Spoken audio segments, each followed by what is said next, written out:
Assalamualaikum warahmatullahi wabarakatuh. Perkenalkan, sebelumnya nama saya Muhammad Faizal. Di sini saya akan sedikit menjelaskan mengenai proses pemesanan hybrid ya.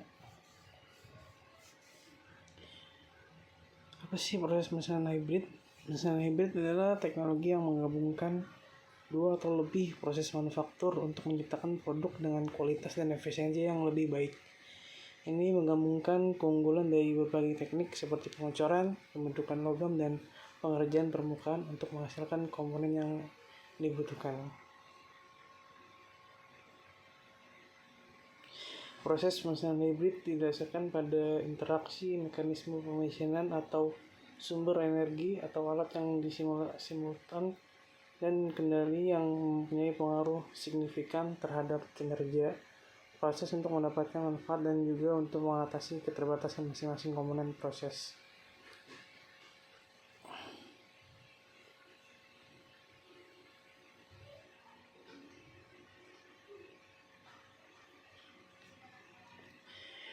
Ya, karena dalam dunia industri manufaktur saat ini sedang menghadapi tantangan cukup besar ya, dimana dari bahan-bahan produksi atau bahan material yang sulit untuk diolah seperti paduan super tangguh, keramik, dan komposit, persyaratan desain yang ketat, presisi tinggi, bentuk yang kompleks, dan kualitas permukaan yang tinggi, dan tentunya biaya mesinnya.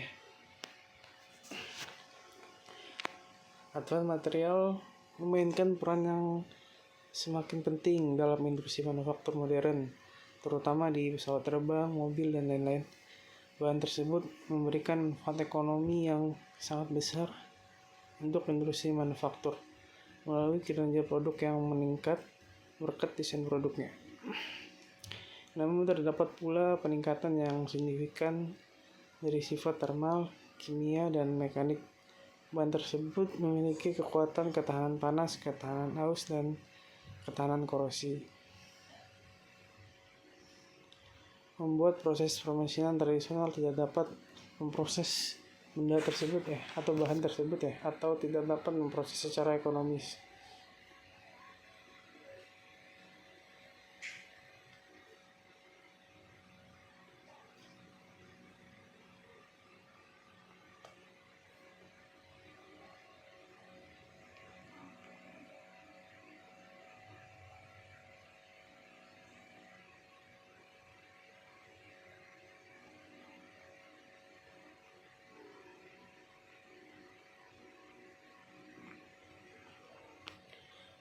Hal ini karena kebanyakan mesin tradisional bekerja berdasarkan prinsip mengikis benda kerja dengan benda tool atau bisa disebut pahat yang lebih keras, sehingga mesin tradisional akan mengalami kesulitan dalam memproses bahan yang mempunyai kekerasan yang tinggi, seperti bahan yang mendekati kekerasan berlian. Adapun selain kendala bahan, pemesanan tradisional juga akan mengalami kesulitan untuk desain yang kompleks jadi desain-desain yang sulit gitu, salah desain yang sulit itu agak susah kalau dikerjakan dengan mesin tradisional atau mesin konvensional Mesin tradisional juga akan mengalami kesulitan seperti bagian aerofil dari pisau turbin, rongga kompleks, benda-benda kecil, dan lubang melengkung. Struktur kekuatan rendah dan komponen mikromekanik dengan toleransi ketat dan kualitas permukaan yang halus sering dibutuhkan, sehingga mesin tradisional sering tidak efektif. Untuk hal ini, untuk memenuhi tantangan ini, maka proses perlu dikembangkan. Dikembangkan dengan apa? Dengan proses pemesanan hybrid tersebut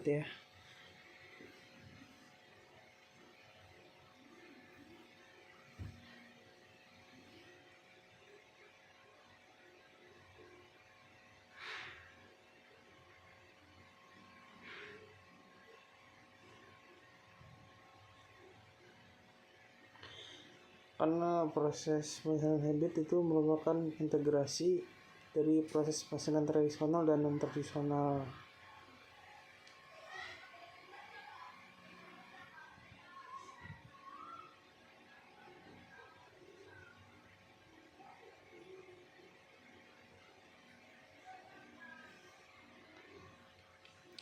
Nah, dalam pemisahan hybrid terbagi menjadi 3 ya. Yang pertama ada abrasive electrical discharge machine atau AEDM.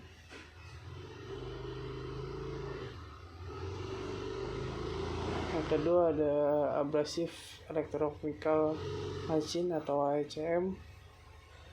Dan yang ketiga ada abrasive electrochemical discharge machine atau AECDM.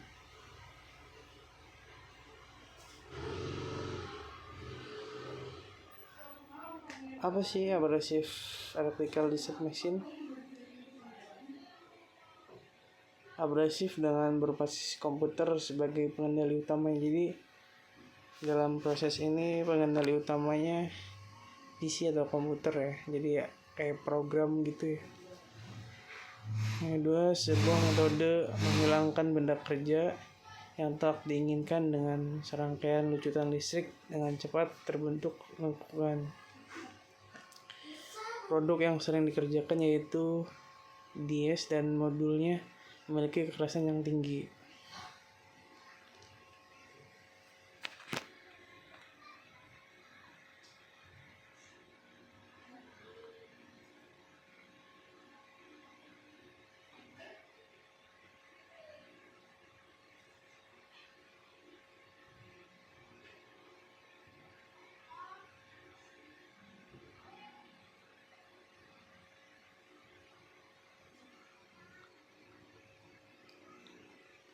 Selanjutnya itu ada abrasive electrochemical machine.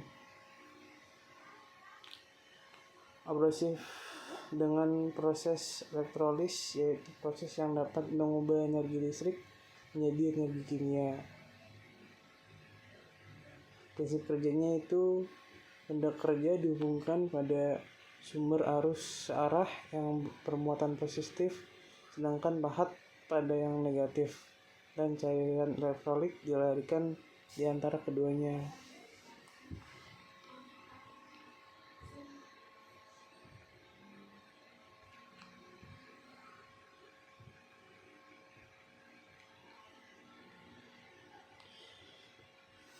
Selanjutnya abrasive electrochemical discharge machine. Di sini gabungan dari keduanya. Abrasif dengan proses elektrolis yang berbasis komputer. Lucutan listrik dipaduan dengan cairan elektrolit dan proses pembentukan benda kerja. Proses ini sangat penting karena dapat menghasilkan berbagai bahan termasuk logam, keramik, komposit, aluminium, kaca, dan lain-lain.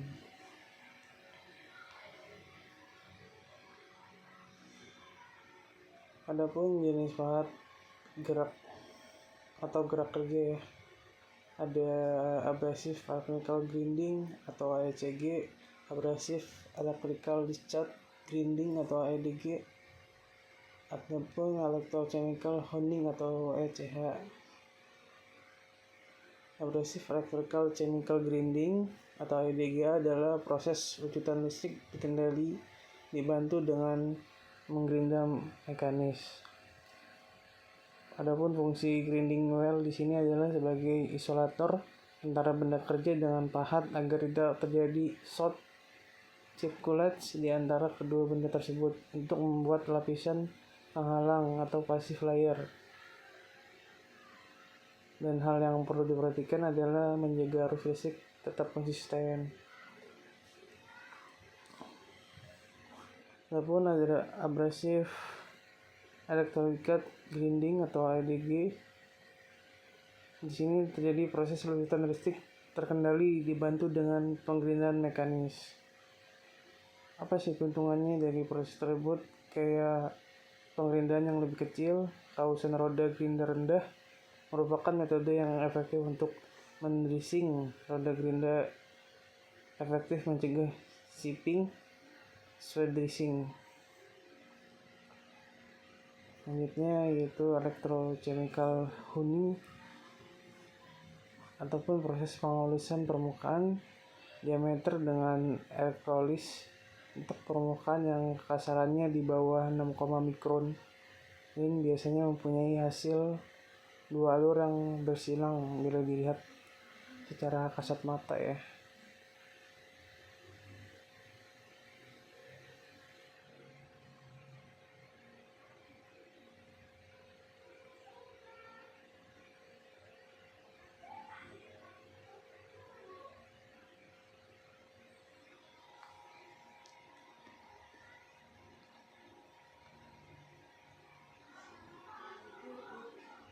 Adapun berdasarkan pahat abrasif dengan ikatan metalik, ada abrasif electrochemical finishing (AECF) dan abrasif electrical discharge finishing (AEDF) dan ultrasonic electrochemical machine atau SCM.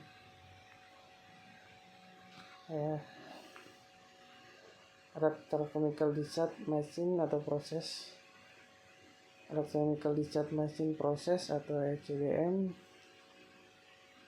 adalah salah satu pemisahan hibrida yang menggabungkan teknik ECM dan EDM atau bisa disebut proses Electrochemical Spark Machining. Proses ini berpotensi digunakan pada fabrikasi mikro miniatur mesin berkakas untuk pemisahan mikro, fabrikasi mikrofilter mikro yang diperlukan pada proses EDM mikro, pengawasan sambungan mikro, plat dan foil tembaga, fabrikasi komponen miniatur dan perlakuan panas. Electric Discharge Machine with Ultrasonic Assistance adalah penggabungan electrical discharge machine dengan ultrasonic machining. Mempunyai konsekuensi yang menguntungkan seperti teknologi pemesinan, parameter kerja mutu, pemotongan hasil pemesinan, dan penggunaan dari segi teknis dan ekonomis. Osilasi akustik ultra yang overlap dengan lucutan listrik menuntun ke efek menguntungkan dalam pemesinan melalui fenomena cavity ya. Selanjutnya itu power mixel electrical discharge machining. Di sini terjadi penyemprotan bubuk atau powder di dalam fluida dielektrikum pada proses EDM. Adapun efek sifat bubuk terhadap permukaan akhir menghasilkan kehalusan permukaan yang berbeda tergantung dari jenis bubuk yang dipakai ya. Nah, efek sifat bubuk yaitu bubuk yang dicampur ke dalam fluida dielektrikum dipengaruhi terhadap hasil akhir tingkat kehalusan permukaan benda kerja. Jika bubuk yang digunakan tidak sesuai, hasil akhir menjadi lebih buruk dan hasil akhir proses EDM murni.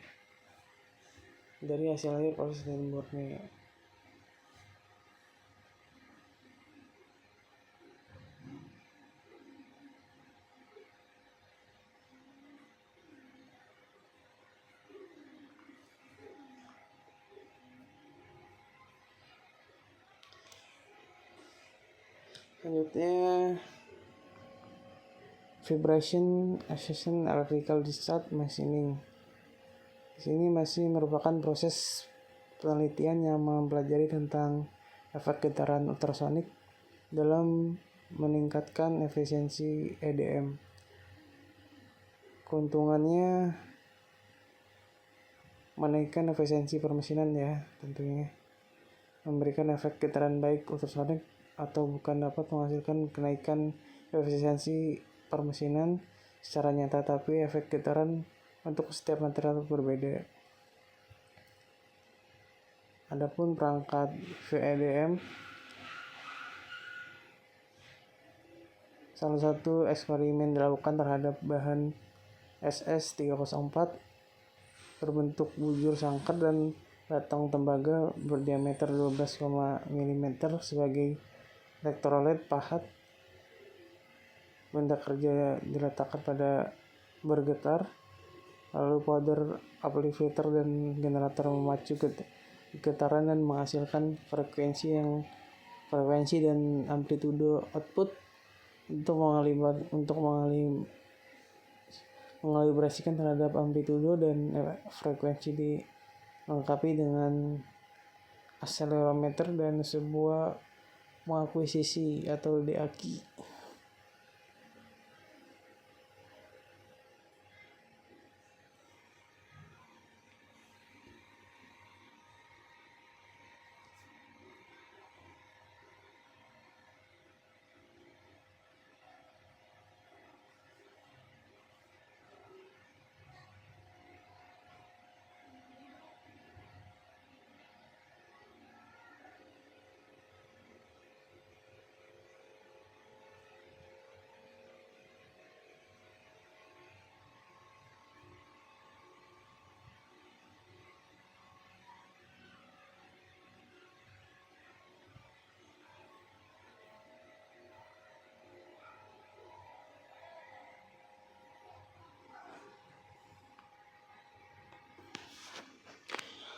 Adapun prinsip kerja pemesinan hybrid, yaitu yang pertama integrasi teknologi,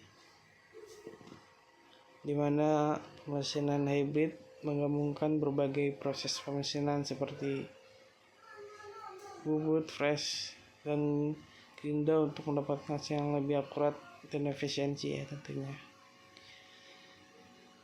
Yang kedua yaitu otomasi atau sistem pemesinan hybrid umumnya dilengkapi dengan mekanisme otomasi untuk mempercepat produksi dan mengurangi campur tangan manusia. Jadi sistem hybrid ini bisa dibilang atau udah kontrolnya otomatis ya. Dan yang ketiga, fleksibilitas.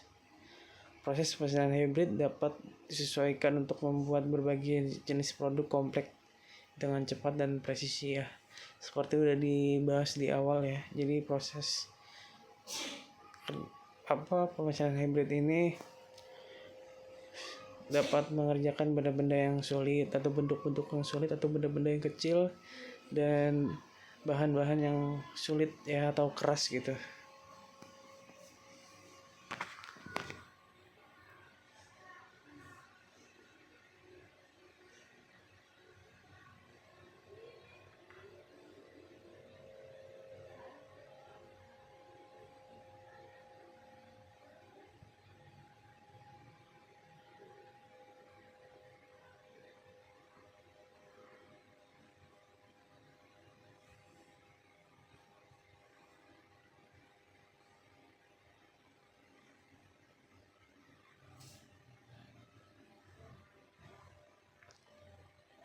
I'm going to tell you about 3 pieces of equipment that we have in the Machining and Machine Tool Research Group.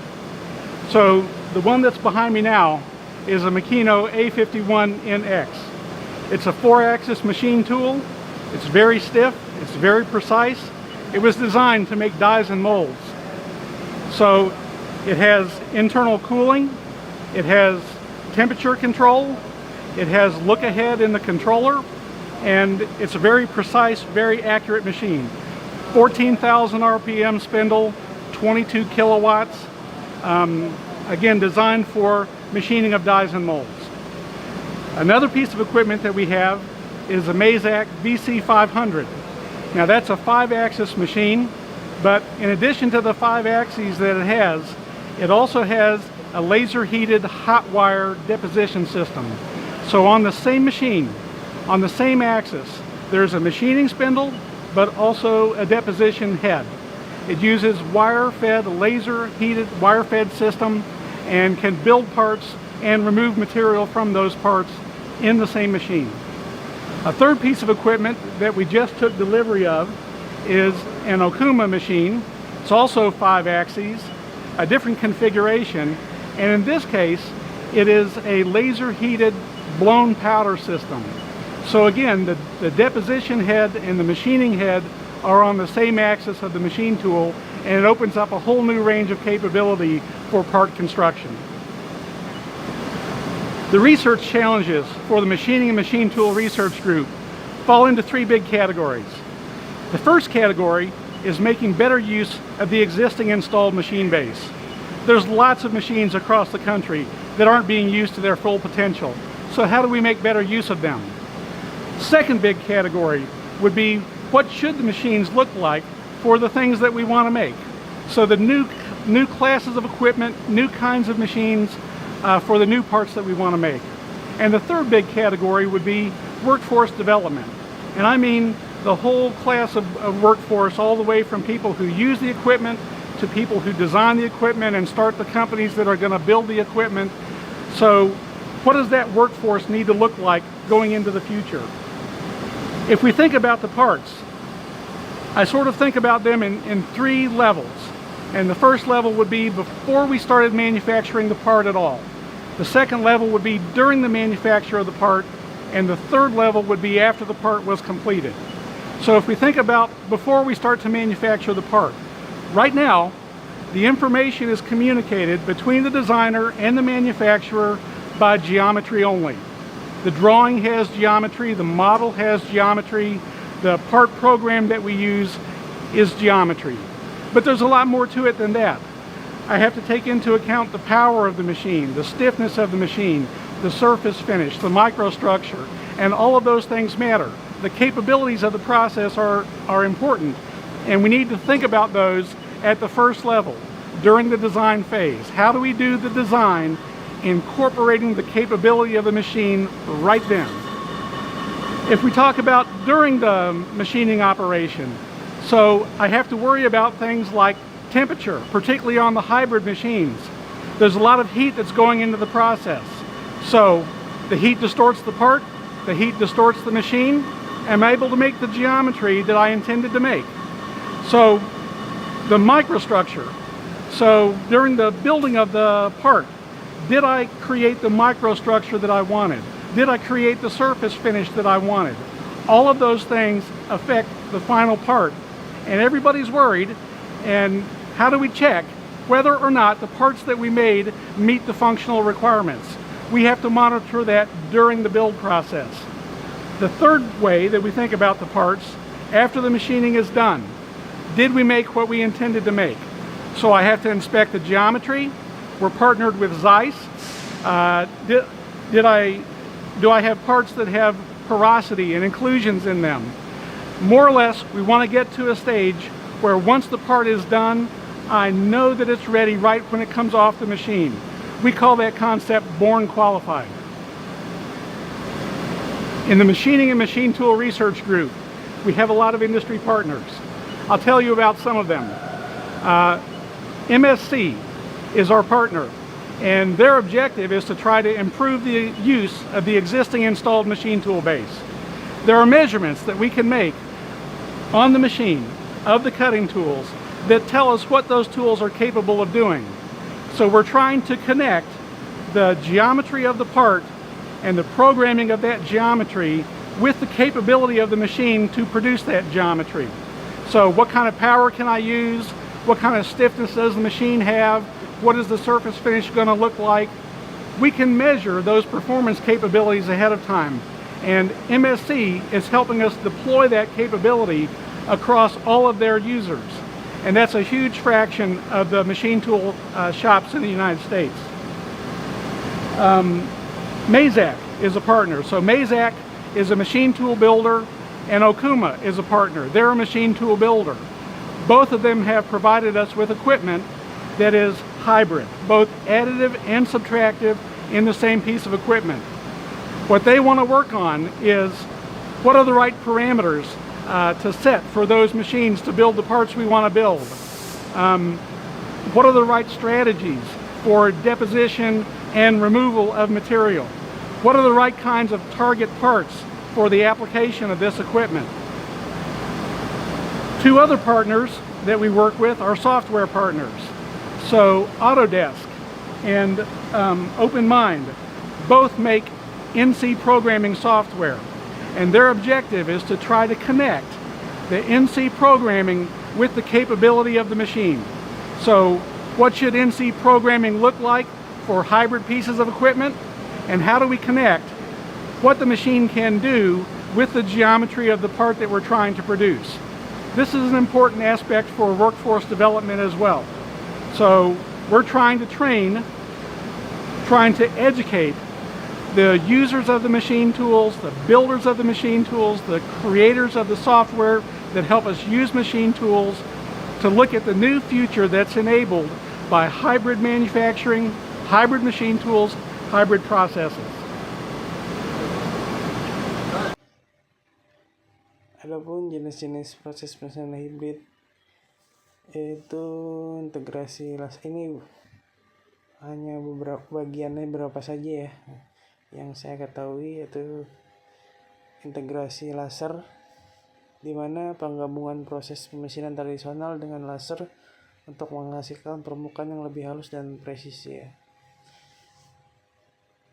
Yang kedua, gabungan pemesinan dan additif, mengkombinasikan proses pemesinan konvensional dengan teknologi additif manufaktur untuk membuat komponen yang lebih kompleks. Ya, tadi beberapa proses additif yang udah saya jelaskan ya. Yang ketiga, electrochemical machining, menggabungkan proses pemesinan dan elektrokimia untuk memproses material yang sulit di mesin ya. Tadi beberapa udah saya jelasin juga.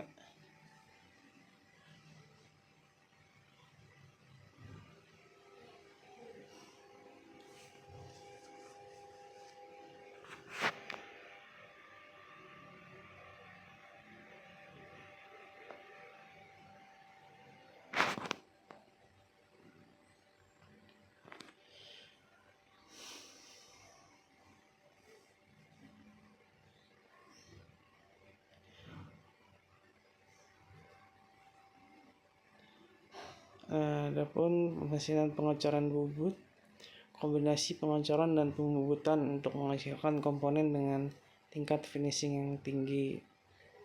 Ada pemesinan drilling milling, menggabungkan proses pengeboran dan pengopresan untuk membuat lubang dan alur yang kompleks.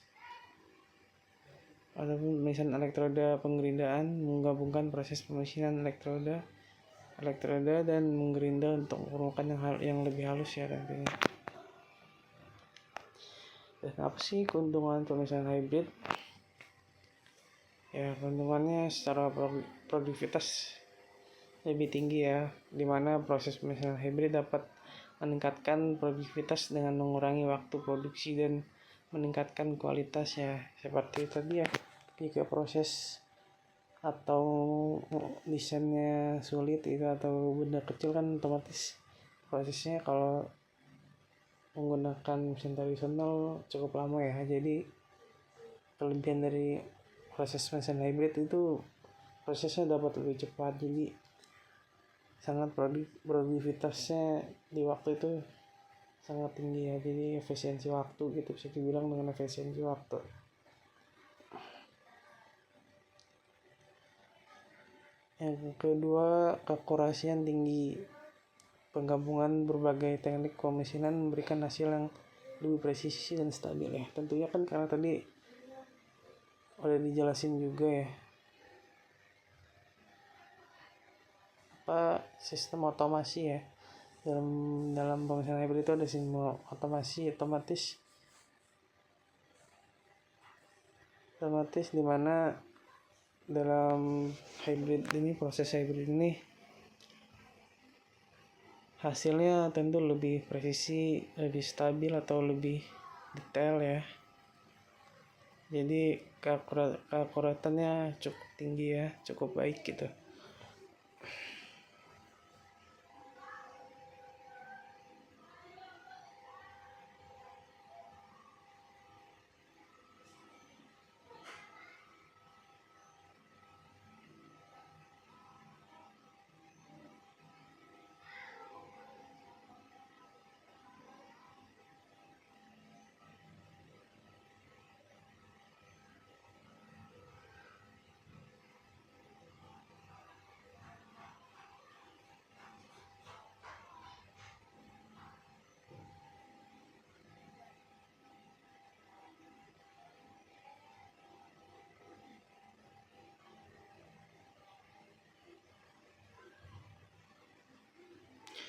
Selanjutnya itu biaya rendah ya. Pemesinan hybrid dapat mengurangi biaya produksi dengan mengurangi jumlah langkah-langkah pengerjaan. Jadi mesin hybrid ini dapat mengurangi proses tahapan-tahapan yang sebelumnya mungkin menggunakan mesin tradisional atau non konvensional. Itu tahapannya atau proses pengerjaannya lebih banyak. Jadi dengan pemesinan hybrid ini prosesnya jauh lebih sedikit atau jauh lebih cepat gitu pengerjaannya. Nah, karena itu maka biaya produksinya tentu jauh lebih rendah ya. Nah, itu fleksibilitas. Sistem pemesinan hybrid dapat diadaptasi untuk membuat berbagai jenis produk dengan cepat. Ya, jadi lebih fleksibilitas.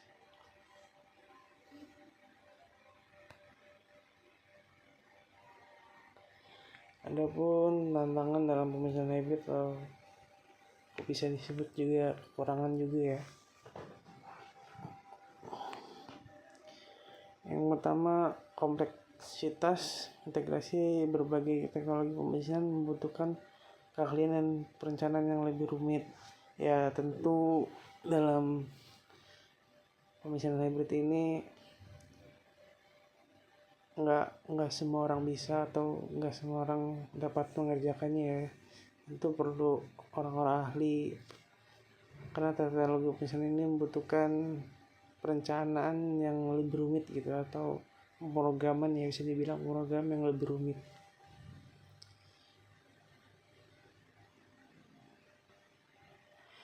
Dan yang kedua, kekurangannya itu biaya investasi ya, karena bisa dibilang pemesinan hybrid ini teknologi canggih ya. Tentunya kan alat-alat atau bisa dibilang mesinnya itu pastinya memiliki harga yang lumayan mahal ya.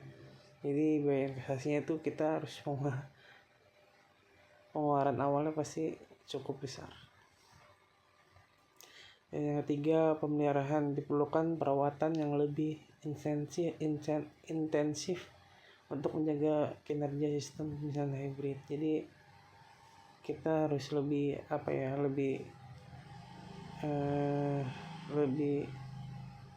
detail lah dalam melakukan perawatan atau maintenance ya, agar pemesinan hybrid atau mesin-mesin hybrid itu tidak mudah rusak gitu. Akhirnya, pelatihan operator harus memiliki keterampilan khusus untuk mengoperasi mesin ya, yang saya sebut tadi ya. Karena ini prosesnya tidak mudah, mesin hybrid itu perlu atau operator itu perlu dilakukan training atau pelatihan.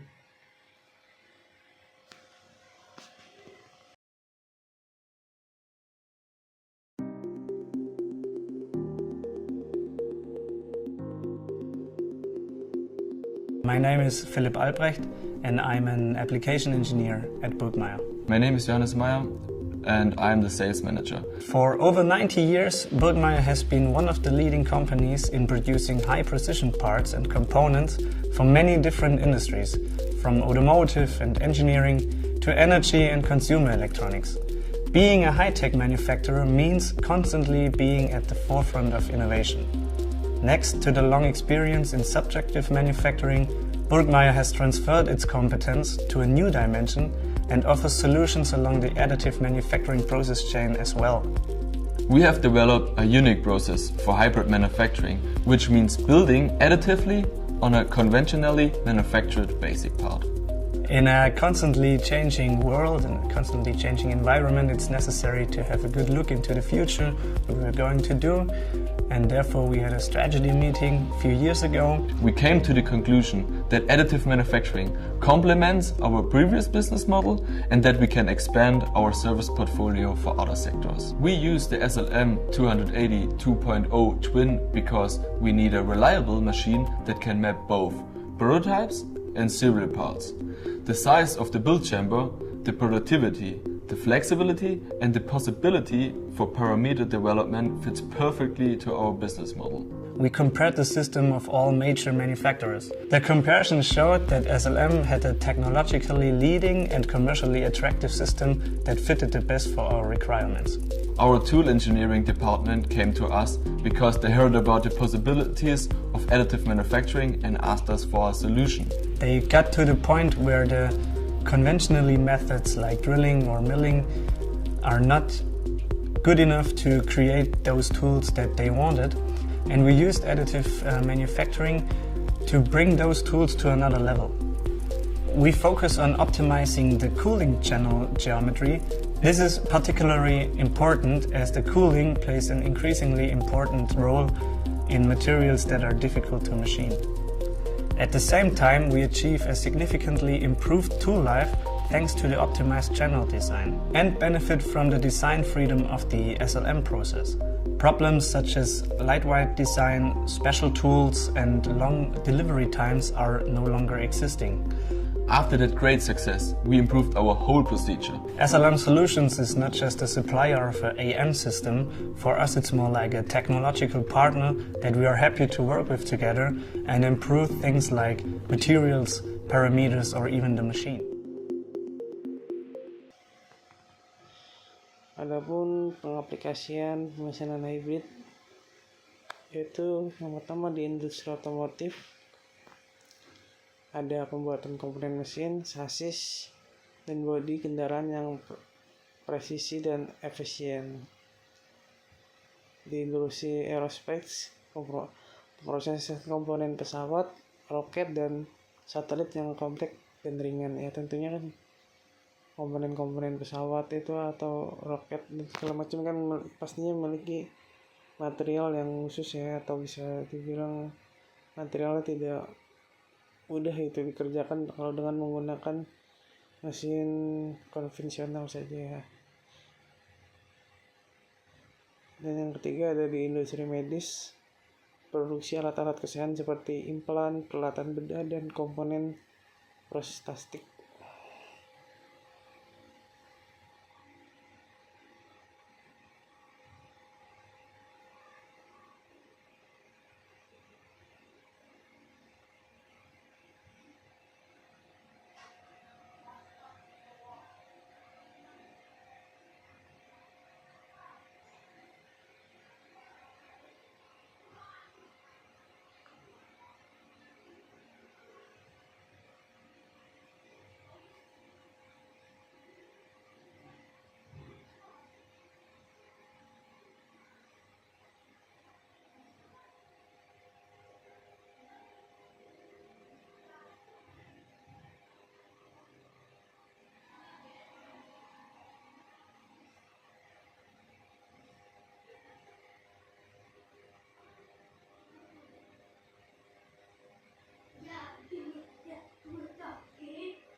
Selanjutnya itu tren masa depan pemesanan hybrid. Yang pertama itu ada integrasi AI, penggunaan kecerdasan buatan atau otomasi proses dan pengambilan keputusan.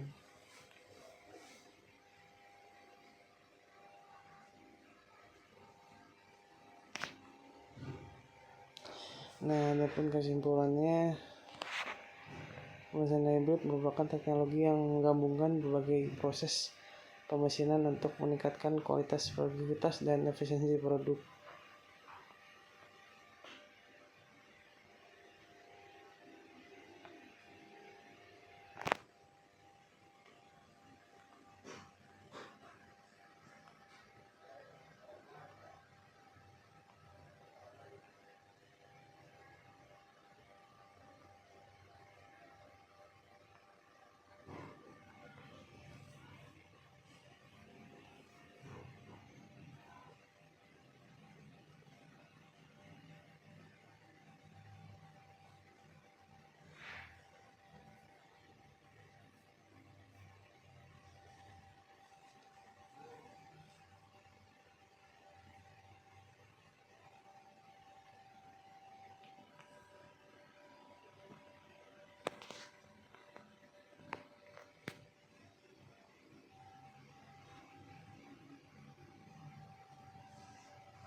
Ya mungkin itu saja ya yang dapat saya sampaikan, kurang lebihnya mohon maaf ya, karena materi saya emang ada segitu ya. Itu saja. Wassalamualaikum warahmatullahi wabarakatuh.